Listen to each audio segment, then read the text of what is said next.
কিয়ামতের আগে ঈসা আলাইহিস সালাম কোন জায়গায় নামবে, কোন মসজিদে নামবে, কোন মসজিদে ঢুকবে, কি বলতে বলতে নামবে।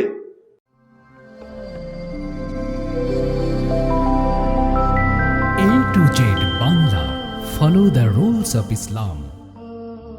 মক্কার কাফেররা বলেছিল ইয়াকুলু নাফতারাহু, মুহাম্মদ নিজে কোরআন বানায়, মুহাম্মদ নিজে বানায়।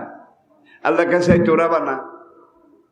আর তোকে মধ্যে বড় বড় যারা বানাইছে জাতীয় পর্যায়ের কবি, তারা তো কোরআনের কাছে সারেন্ডার করেছে এবং তারা সবাই হাত জোড় করে বলেছে কোনো মানুষের পক্ষে এই ধরনের কাব্য রচনা করা সম্ভব নয়।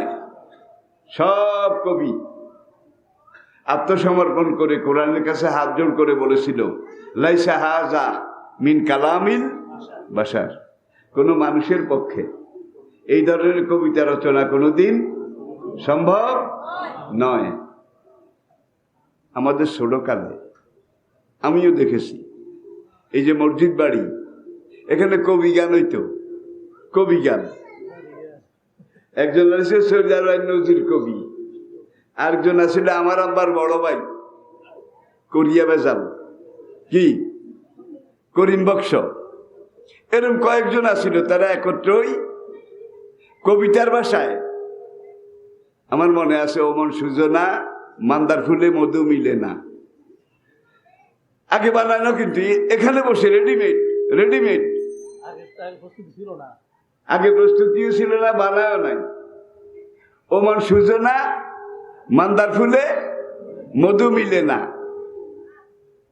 মানে আমার এই একটা স্মরণ মনে আছে আর কি। আমিও আসছিলাম হাঁটতে হাঁটতে, এটাকে বলে কবিতা রচনা, কবিয়ালদের কবিতার প্রতিযোগিতা।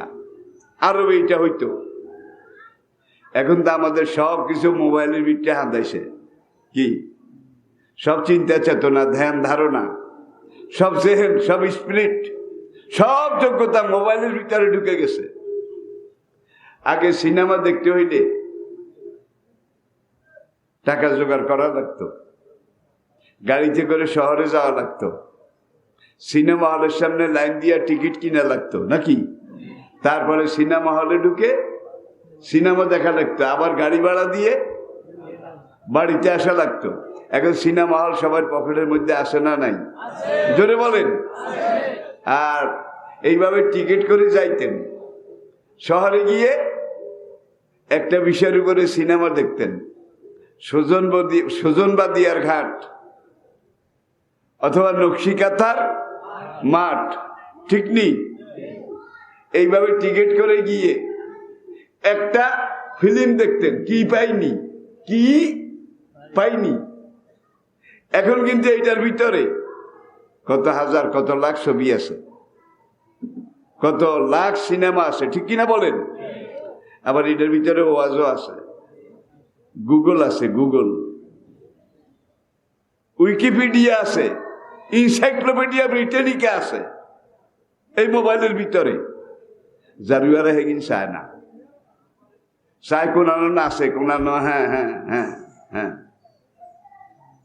ভালো আছে খারাপও।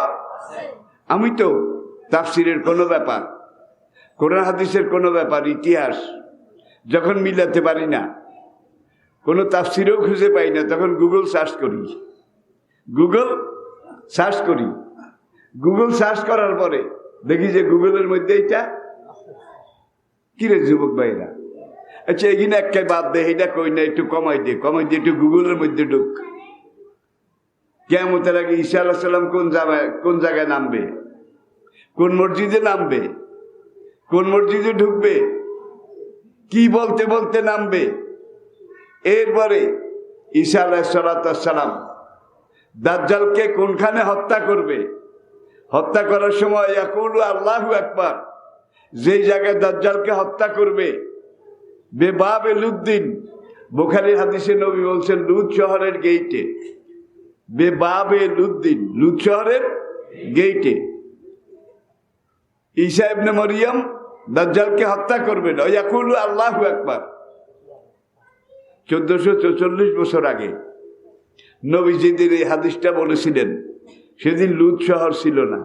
কি ইসরায়েল নামক কোন দেশ, কোন রাষ্ট্র ছিল না। তবে আরব ছিল, ফিলিস্তিন ছিল, জেরুজালেম, বাইতুল মাকদাস, মক্কা মদিনা এগুলো ছিল মধ্যপ্রাচ্যের যেগুলো প্রাণ। কিন্তু লুত শহর ছিল না। কিন্তু ১৫০০ বছর আগে প্রায় নবী বলেছেন লুত শহরের গেইটে, আমার হায়াতের কসম, লুত শহর তৈরি হয়ে গেছে। যে লুত শহরের গেইটে দাজ্জালকে হত্যা করবে নবী বলেছেন সেই লুত শহর তৈরি হয়ে গেছে। এখন নবী বলছেন লুত শহরের গেইটে। লুত শহর তখন ছিল না। লুত শহর হওয়া লাগবে তো নাকি নবী উদা কইছে? কি লুত শহর হয়ে গেছে। ইসরায়েলের বর্তমান ইসরায়েলের রাজধানী তেল আবিব থেকে প্রায় ১৬ কিলোমিটার উত্তর পূর্ব দিকে ইহুদিরা একটা নতুন ক্যান্টনমেন্ট শহর তৈরি করেছে। ক্যান্টনমেন্ট শহর, আর্মি শহর, লুদ, LOOD। আর বুখারীতে নবী বলেছেন লুদ লামদাল পেশ কি এসে লামদাল পেশ লুদ বেবাবে লুদ্দিন বেমকানে লুদ্দিন। লুদ শহরের গেইটে ঈসা আলাইহিস সালাম দাজ্জালকে হত্যা করবেন। ওয়ায়াকুলু আল্লাহু আকবার। সেই লুদ শহর তৈরি হয়ে গেছে। সেখানে ইহুদিরা একটা আন্তর্জাতিক সিকিউরড বিমানবন্দর তৈরি করেছে। এটা not for the general public, জনগণের ব্যবহারের জন্য নয়, ইসরায়েলি সৈন্যদের ব্যবহারের জন্য বিমানবন্দরটার নাম রেখেছে বিন গরিয়ান ইন্টারন্যাশনাল এয়ারপোর্ট। বিন গরিয়ান হলো ইহুদিদের জাতির পিতা, তার নামে।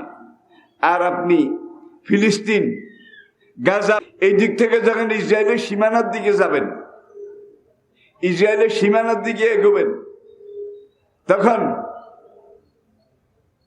এই লুদ জায়গাটা পড়বে। সেখানে তারা একটা শ্বেত পাথরের গেট তৈরি করেছে, সাদা পাথরের বিশাল গেট। এবং গেটে তারা লিখেছে the king of piece will emerge here. আমাদের শান্তির দূত দাজ্জাল এই গেট দিয়ে প্রবেশ করবেন। নবী গেছে লুদ শহরের গেট এটা তখন ছিল না, এখন। এবং ইহুদিরাই বানাইছে।